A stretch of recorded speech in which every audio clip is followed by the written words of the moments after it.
Filipina akan serang Malaysia, ratusan milisi siap bertempur.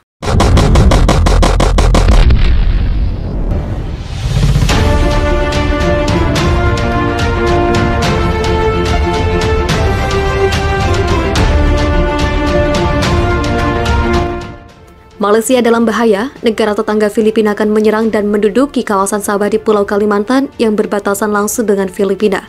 Sejumlah media internasional mengabarkan pemerintah Filipina menggelar pertemuan rahasia dengan 19 wali kota yang berada di Kepulauan Sulu yang berbatasan langsung dengan Malaysia. Dikutip Tribun Pekanbaru.com dari LCMP pada Minggu 12 Desember 2021 disebutkan, dari daerah yang berbatasan sekitar 400 km dari Sabah itu, para petinggi Filipina merencanakan serangan dan pendudukan wilayah Sabah. Tak hanya itu, sekitar 600 milisi sipil yang dilengkapi dengan senjata dipersiapkan untuk melakukan penyerbuan. Terletak di ujung timur laut Pulau Kalimantan, Sabah telah menjadi subjek sengketa wilayah selama 60 tahun antara Filipina dan Malaysia. Kabar akan adanya invasi Filipina itu mendorong Kepala Polisi Kerajaan Malaysia Asril Sani Abdul Sani untuk mengeluarkan pernyataan yang mengatakan mereka akan mengambil tindakan segera untuk menghadapi kemungkinan atau ancaman penyusupan. Kami memastikan saat ini keamanan negara kami di bawah kendali, sebutnya. Menanggapi itu, Menteri Pertahanan Filipina Delvin Lorenzana mengatakan kepada wartawan pada hari Jumat 10 Desember 2021 bahwa laporan invasi itu adalah berita palsu. Selain itu, Letnan Jerica Angela Manongdo, juru bicara militer Filipina di Sulu, mengatakan bahwa laporan media yang menyebutkan akan ada invasi ke Sabah tidak memiliki dasar. Kami segera menyelidiki masalah ini ketika kami mengetahui laporan berita. Berdasarkan informasi yang kami kumpulkan, tidak ada hal seperti itu, katanya kepada LCMP. Manongdo menambahkan bahwa pejabat daerah di Sulu memang telah mengadakan pertemuan awal bulan ini, tetapi hanya untuk membahas cara memperkuat perbatasan Laut Nusantara dan tanggap bencana. Kepala eksekutif lokal bertanggung jawab atas perekrutan nelayan atau sukarelawan pelaut untuk melakukan patroli laut bekerja sama dengan militer di Sulu untuk membantu meningkatkan kontrol perbatasan terhadap teroris dan elemen pelanggar hukum lainnya, katanya. Sementara Malaysia menguasai Sabah, Filipina telah mengajukan klaim atas negara dengan dasar bahwa wilayah tersebut yang pernah diperintah oleh Kesultanan Sulu hanya disewakan, tidak diserahkan kepada penguasa kolonial Inggris sebelum kemerdekaan Malaysia. Pada tahun 2013, sekitar 200 pria bersenjata dari Filipina yang mengaku telah dikirim oleh anggota klan Kerajaan Sulu tiba dengan perahu di pelabuhan Lahad Datu di Sabah, memicu pertempuran mematikan selama berminggu-minggu dengan pasukan keamanan Malaysia di mana 71 orang tewas. Kebanyakan dari mereka yang tewas adalah milisi Filipina. Departemen Luar Negeri Filipina mengumumkan akan mengaktifkan kembali North Borneo Borough. Langkah ini menandai Filipina mengklaim Sabah sebagai wilayahnya. Menteri Luar Negeri Filipina Teodoro Locsin Jr. memberikan informasi terbaru selama terkait pernyataan DFA yang menyebutkan kehormatan negaranya terlibat di sini.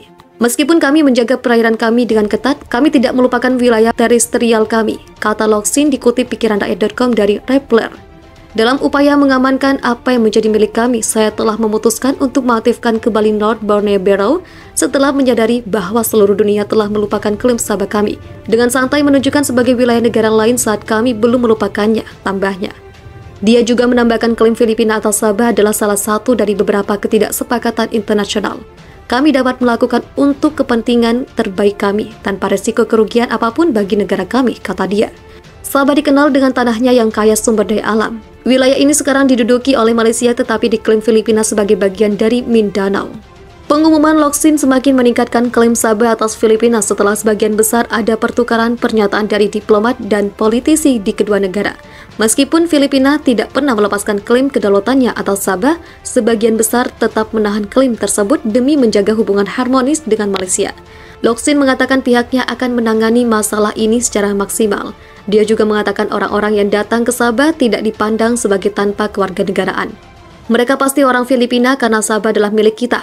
Hanya itu saja. Jika Malaysia tidak menyukainya, itu terlalu buruk bagi mereka. Pertanyaan tentang persahabatan ASEAN itu tidak akan menghalangi pernyataan saya tentang apa milik kita, ujarnya. Kepala Staf Angkatan Udara Marsikal TNI Fajar Prasetyo meresmikan 4 satuan baru di Ranai, Kabupaten Natuna. Hal ini untuk memperkuat pertahanan wilayah udara Indonesia pada Jumat. 4 satuan TNI AU yang diresmikan pengoperasiannya tersebut adalah Skuadron Udara 52, Detasemen Pertahanan Udara 475, 476, dan 477 Paskas.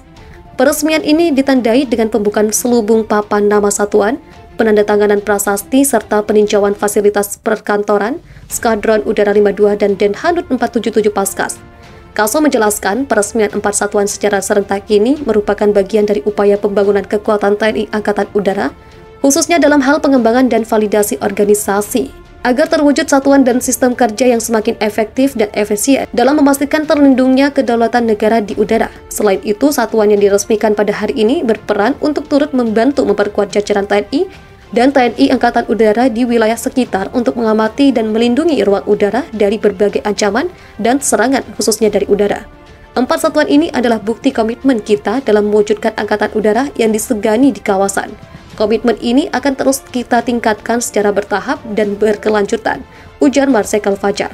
Menurutnya, pengoperasian satuan yang akan mengawaki alutsista modern ini membutuhkan pemimpin yang berkarakter, tangguh, dan teliti dalam mengambil setiap keputusan. Selain itu juga dibutuhkan kecerdasan dalam bersikap dan memiliki ketahanan mental yang kuat dalam menghadapi berbagai situasi. Jagalah kepercayaan dan amanah ini dengan sebaik-baiknya. Utamakan keselamatan dalam setiap tugas, serta rawatlah berbagai sarana prasarana yang ada, khususnya alutsista, dengan penuh kehormatan dan rasa tanggung jawab, pesan Kasau. Lebih lanjut, dia juga menyampaikan ucapan terima kasih kepada seluruh warga Natuna, khususnya Ranai, dan telah menerima kehadiran satuan baru beserta anggota dan keluarganya. Semoga dengan kehadiran kami di tempat ini akan semakin mewujudkan rasa aman sehingga dapat menambah manfaat dan meningkatkan perekonomian masyarakat sekitar, tutup Kasau. Pembentukan Skadron Udara 52 Lanut Raden Sajat ini berdasarkan Perkasau 56 tahun 2021 tanggal 15 Oktober 2021. Sementara pembentukan Denhadut 475, 476, dan 477 Paskas berdasarkan Peraturan Panglima TNI nomor 25 tahun 2019 serta Peraturan Kepala Staf Angkatan Udara nomor 30 tahun 2019. Seiring peresmian, Kasau juga melantik Letkol PNB Dion Aridito ST sebagai Komandan Skadron Udara 52 dan Letkol Pas Tatak Wicaksono M. Han sebagai Komandan Denhadut 475 Paskas. Sementara Komandan Denhadut 476 Paskas adalah Letkol Pas Habib Yuwono Prasetya serta Letkol Pas Frian Alvarisdar SM MI Pol sebagai Komandan Denhadut 477 Paskas. Pelantikan komandan satuan ini diawali dengan pengambilan sumpah jabatan, penyematan tanda jabatan, dan diakhiri penandatanganan fakta integritas serta berita acara penyerahan jabatan. Turut hadir dalam kegiatan Gubernur Provinsi Riau, Pangkogap Wilham I, para pejabat jajaran Kemhan, Mabes TNI, Mabes Sau, Bupati Natuna, dan para pejabat jajaran Forkopimda Provinsi Kepulauan Riau, serta pejabat Bakamla. Mabes TNI, Mabes Sau, Bupati Natuna, dan para pejabat jajaran Forkopimda Provinsi Kepulauan Riau, serta pejabat Bakamla RI. Konflik Amerika Serikat dan China di Laut Natuna Utara semakin panas pada akhir Januari 2021. Amerika Serikat yang mengirim armada lautnya ke daerah sengketa tersebut mengaku bahwa kapal-kapal mereka diawasi oleh pesawat tempur kiriman dari negara China. Tidak hanya pesawat tempur saja, China bahkan mengirim pesawat pengebom yang di dalamnya berisi muatan nuklir.